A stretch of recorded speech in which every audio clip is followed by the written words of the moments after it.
Welcome to Penrose Learning, where we make understanding easy. In this video, I will explain how to pass on Azure Latches using an easy method. Azure Latches are internal mechanisms that protect data structures in SQL Server, including those in Azure SQL Database. When many concurrent requests try to access the same data page, latches can become a bottleneck, significantly impacting your database performance. We will explore simple steps to identify and mitigate these common performance challenges, ensuring your applications run smoothly and efficiently with minimal effort. First, let's identify where the latch contention is occurring. You can use Azure Portal Metrics to observe your database's resource utilization, looking for spikes in CPU or I/O. More specifically, query sys, DM/OS wait stats within your database. Look for high wait times associated with PageLatch EX and PageLatch SH.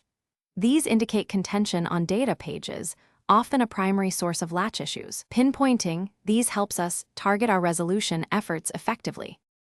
Now for some easy resolution methods. One effective strategy is to optimize your most resource-intensive queries. This often involves rewriting them to reduce the number of logical and physical I/O operations. Secondly, ensure your indexing strategy is robust. Proper indexing can significantly reduce the need for full table scans, thereby minimizing page contention. Finally, if resource limits are the issue, consider scaling up your Azure SQL database by increasing DTUs or vCores. To prevent future latch issues, adopt these best practices. Regularly review and optimize your database schema and queries.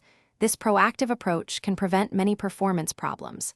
Establish performance baselines and monitor them consistently to quickly detect any deviations or emerging bottlenecks. Also, implement connection pooling in your applications.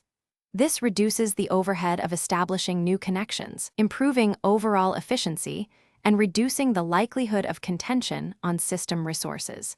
These steps ensure long-term database health. Thanks for watching. If this was helpful, leave a like and consider subscribing. See you next time.